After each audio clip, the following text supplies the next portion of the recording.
Okay, so today I was asked by one of the members of a Discord that I am a member of how to build a good roller coaster, and shout out to Lime. And in my text explanation, I said it's kind of hard to describe what makes a good roller coaster in text.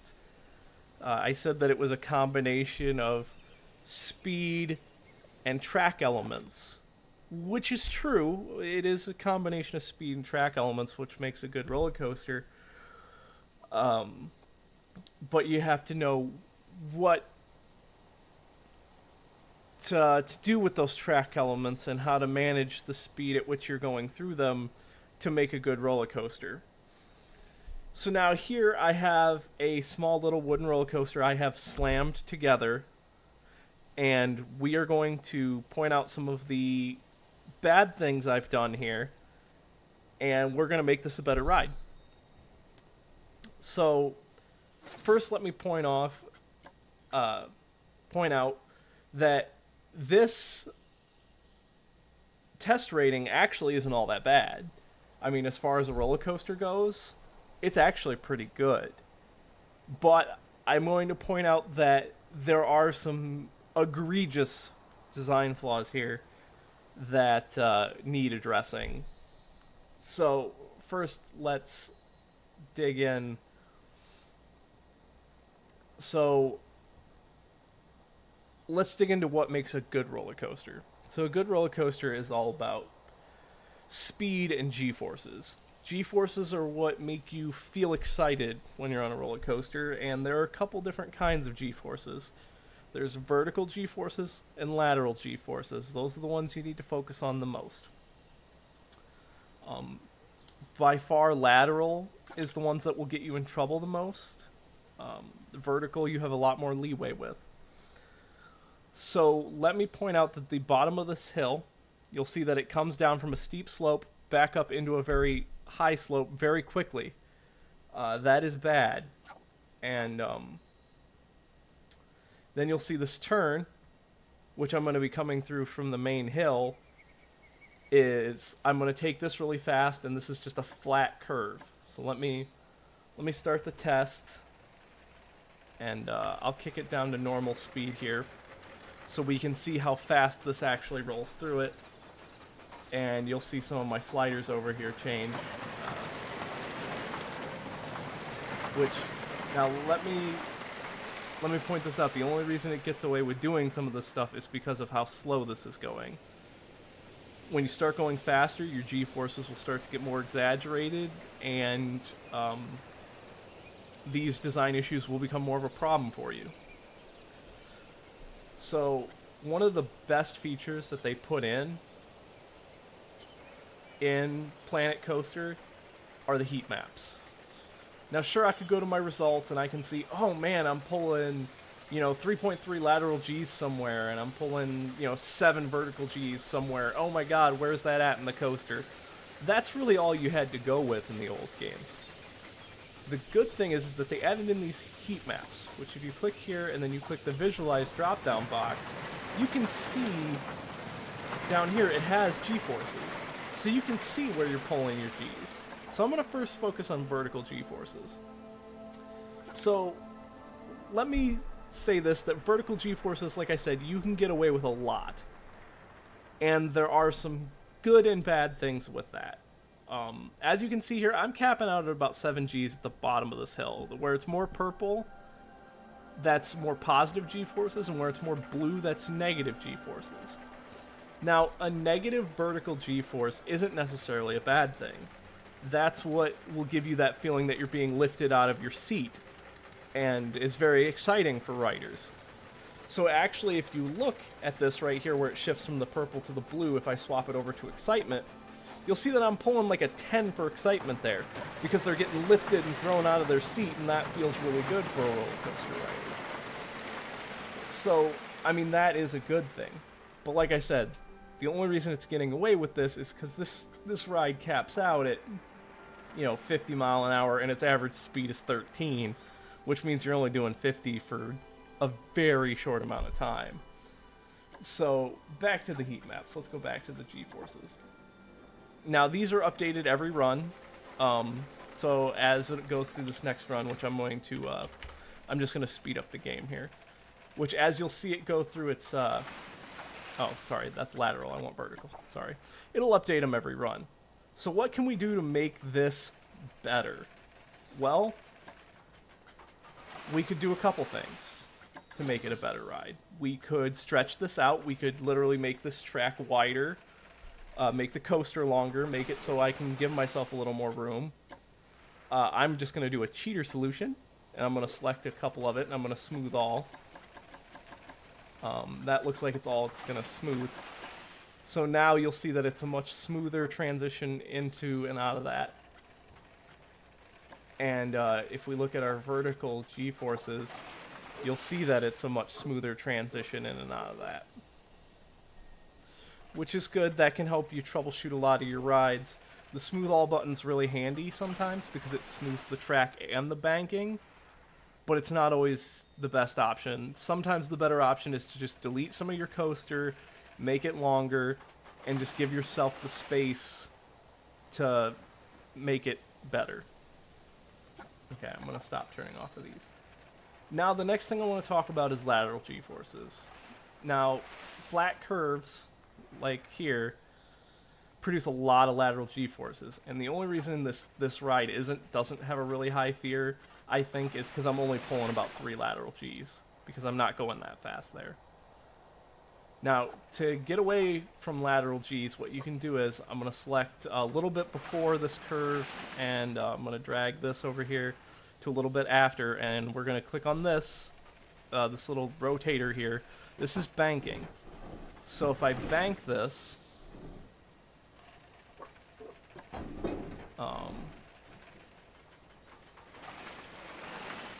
now when the coaster's going through that, it'll be up on its side some, and it changes the angle at which you're experiencing the G-forces. So now if we look at the heat maps, I was pulling about 3 lateral Gs there, and now you can see I'm pulling max minus 1.25. So that helps bring that down a lot. Now I've also said that it's a balancing act of speed and track elements. So if you look at it here, we almost hit 0 mile an hour going over this hill. That's not necessarily a good thing. That's not what we want. And if we look at our excitement, yeah, we start to take a huge hit there. Not good. Now, obviously, I've put in brakes here just to exaggerate this. But when you slow down that much, it starts to become not as fun of a ride. And, I also want to generate some negative G-forces over that hill, because that'll add to the excitement. Now, negative G-forces will happen anytime you crest a hill like that, and you're carrying a decent amount of speed. So what I'm going to do is I'm just going to remove the brakes. Now, I did build this roller coaster a little bit before, and we should see our fear spike up quite a bit. See, now we're up to almost an 8 fear. But, let me say that that's because, if you look at the fear, it's going to be really high over here in this corner. We're taking a 90-degree curve at almost 50 mile an hour. And that's only about, I think I'm using like 10-meter track pieces. So that's like a 10-meter radius curve. That is a really sharp 180-degree curve there. So if we look at our lateral G-forces, yeah, we're pulling almost 6 Gs there. So that can add to your fear a lot. But if we look at our excitement, you'll notice the top of this hill's now an 8.32. That's a good thing. And if we look at our vertical G-forces, you'll see how it's at negative 1.45. That will give us a lot of airtime. If you look at these places where it's blue, people are going to be feeling like they are flying out of their seats. And if you click results, you can see that we have 3 instances of airtime. So you see where it's blue here, and blue here. Those are where we're getting our airtime. This coaster only runs for 41.9 seconds, and we are spending 1.3 of that feeling like we're not in our seat. That's a good thing, especially considering that lift hill's probably a good 20 seconds of this ride. But now, this 8.21 fear, it's really high, and that's because we're pulling like six lateral Gs around this last corner now, which is not good. That will cause severe whiplash, and you just will not be very happy riding this ride going around that curve. And like I said with the first curve, we can defeat a lot of that with banking. We don't necessarily need to brake or slow it down. But like I said, we can defeat a lot of that with banking.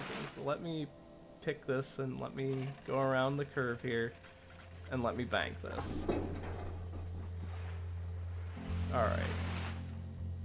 See, look. Now we're up to our nausea's a little high.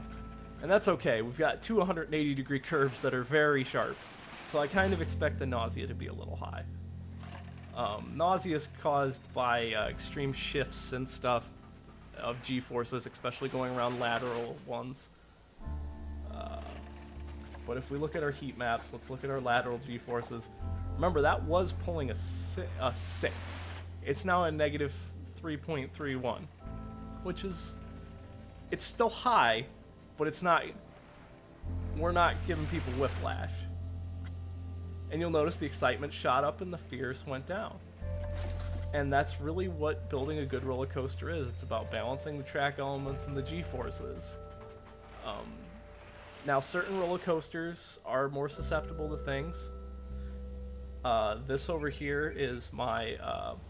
this is a clone of a real-world roller coaster.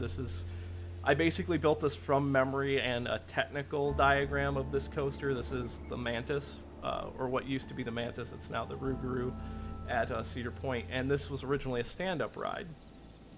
Stand-up roller coasters are more susceptible to lateral Gs than anything else because of the unique position the passengers are in. I know the old games used to really take that into consideration. I don't know if this game does, and you'll notice it's going pretty slow through the track elements. This caps out at about 60 mile an hour down here at the bottom of the first hill, and that's all the faster this ever goes. I mean, it slows down. Its average speed, I think, is sub 20 maybe, or right at 20. Yeah, 21 mile an hour for a 1,100 meter ride. I think real world, I think it's like 1,300. But you'll notice that its max vertical G-force is 7.4. That's pretty high. And its max lateral G-force is 5.34. That is also pretty high. But I get away with it because most of the coaster is fairly smooth, and those places where it's really high, like the lateral G-forces are going to be really high, it's right around this track element here. And this is actually kind of unique. It's kind of a flat 360 degree helix turn. So that's going to have some high G-forces, but it's also really exciting. I mean, if you look at the excitement rating, I'm almost at an 8 there. And you got to remember, this roller coaster only tops out at 4.77 average for the ride. So I mean, it's a fairly exciting coaster for when it's going faster. Let me come over here and show you this other one. This one I built is specifically for one of the maps in the challenges. The last park that you build is very much a roller coaster park. Let me fix the lighting. And so there's a lot of roller coaster based challenges in that one. Now, you'll notice that I do a sharp drop, but I come out of it very smoothly and come back up. And this one has a lot of inversions. Inversions are when the roller coaster goes upside down. Not all roller coaster types can invert. This one happens to be one that can. And people like inversions. They're very fun, but you have to be careful with the G-forces again. You notice this one's max lateral G is 5.34, very close to the other one. And its max vertical is 7.4, which that's a lot, but like I said, you have a lot more leeway on vertical G-force than you do lateral. So let me show you the heat. Oh, hold on, sorry. Ignore what I just said about that.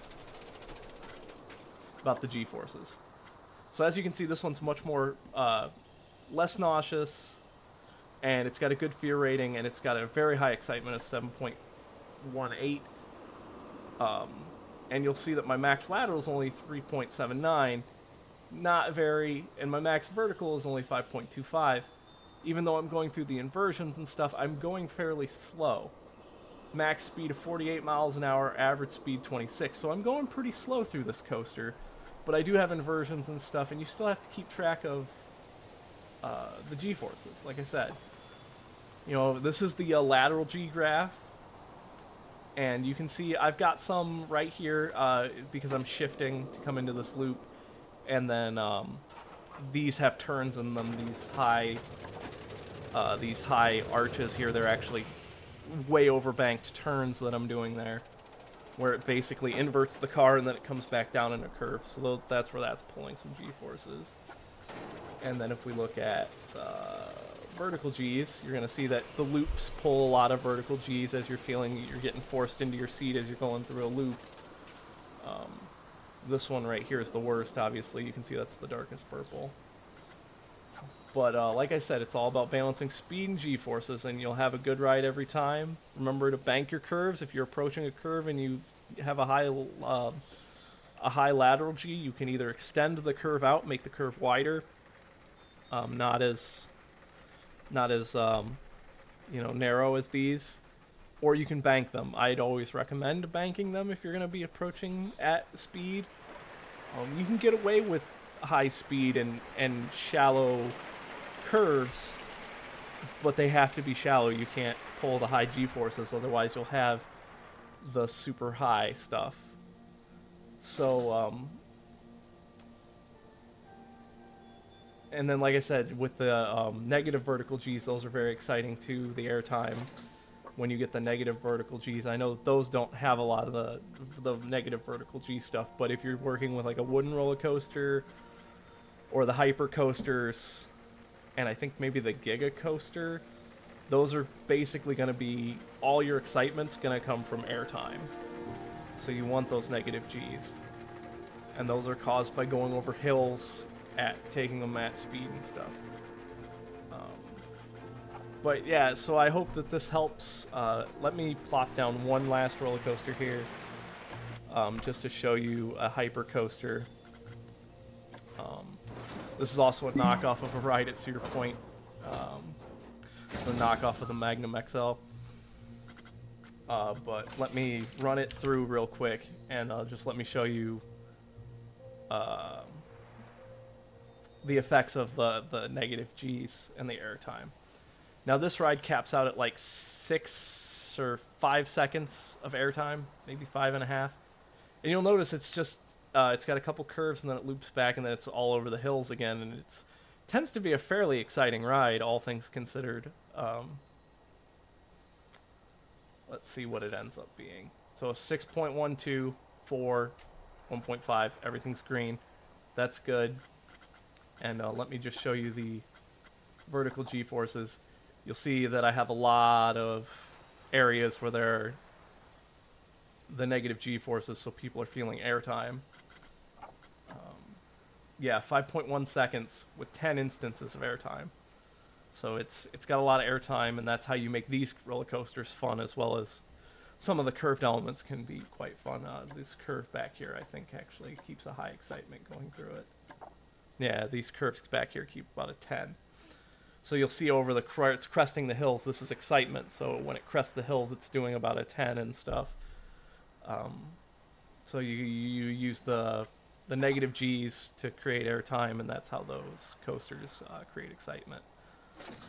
So anyway, I hope this helps all of you build better roller coasters. I mean, it can be intimidating, but if you just remember to check your G-forces, especially use the heat maps, since those are something that's in the game now, those help out a ton with troubleshooting your problem areas in your coasters.